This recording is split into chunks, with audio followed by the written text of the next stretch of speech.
Cbeebies Bedtime Story. Or Bonzo? Or, oh, hello, my name's Jake. What's your name? This dog, he don't have a name.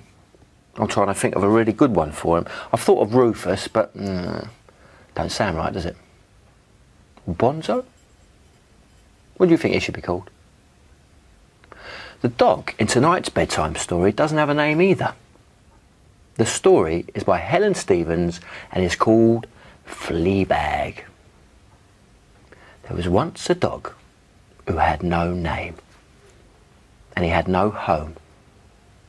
What he did have was fleas, but they weren't much company. He lived all alone in the big city and found his dinner wherever he could. He liked to bark at the huge blue things that thundered past, and to run in a big green place where he saw lots of other dogs. Now the other dogs all had people to take for walks, and he wished he had a person too. Sometimes he tried to join in the other dogs' games, but their people called him Fleabag and told him to shoo. Then one day he saw a boy with a ball, but no dog. The boy's big person was busy. He had no one to play with him. That didn't seem right. So when the boy threw the ball, the dog ran as fast as he could, across the green stuff, through the pink things, and he caught it. That was fun. He'd never done playing before. The boy looked very pleased, and he tickled the dog under the chin. The dog liked that. He'd never been tickled before. "Don't touch him, Bob," said the boy's big person. "He's all mucky." "I don't mind," said Bob. "I like him."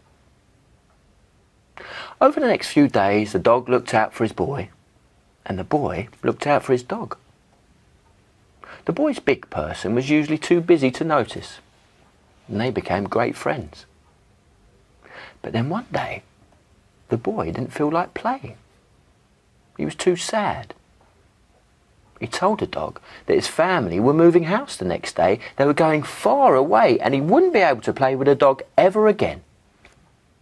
The dog waggled his eyebrows as if he understood, but he didn't really. Then the boy's big person called out, "Come on, Bob, home time. Leave that little Fleabag alone now." "I have to go with my mum," said the boy. "I'll miss you." And he shook the dog's paw. Then the boy followed his mum, and the dog followed his boy all the way home. That night, the boy couldn't sleep. He looked out the window, and he could see his dog sitting there far below. "Can't leave you behind," he thought, and he decided to do something very scary. He picked up his suitcase, which was already packed for the move, stuffed a few biscuits in his pocket, and tiptoed out of the flat. He was scared. He scampered down the stairs. He was scared as the heavy door shut behind him. He was scared as he ran to meet his friend. "Come on, boy," he said bravely. "We're running away." The dog was very confused. What was his boy doing outside in the dark? He should be safe indoors with his big people. He sat very still. "Well, come on," said the boy. But the dog wouldn't move. "Biscuit," said the boy. But the dog wouldn't budge. "I'll have to carry you," said the boy. But the dog wriggled free and tried to pull his boy back home. Then he ran round and round him, barking. "Shush," said the boy. "You'll wake up Mum and Dad." That seemed like a good idea, so the dog went woof, woof, woof, woof, woof, woof, until a light went on and a worried face looked out. The boy's big people seemed rather cross, and they sent him straight back to bed. Then one of them said, "I suppose this little Fleabag can sleep here tonight?" "I think that he deserves to," said the other. He did look after Bob.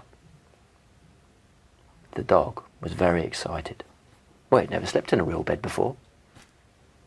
The next day, the family took everything out of their flat and put it in an enormous van. Then, when the van was full, they got into their car. Now, the dog was worried. Were his people going somewhere without him? Then the man said, "Come on, little Fleabag, hop in, you're coming with us." And that's how the dog, with no name, found a home. The dog soon settled in. Dad got rid of his fleas, which was good.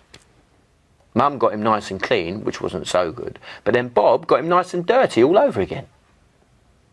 The dog listened, while his family tried to think of a name for him. "Scruff," said Mum. "Spike," said Dad. "Gaga," said the baby. But the only name that stuck was Fleabag. That story was called Fleabag. I'm glad Fleabag found a good home with Bob and his family. They really did look after him, didn't they?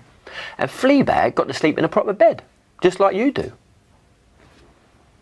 In fact, it's time for you to go to bed right now. Well, I try and think of a name for this little chap here. Night night. I'll see you soon for another story. So, how about Scruff?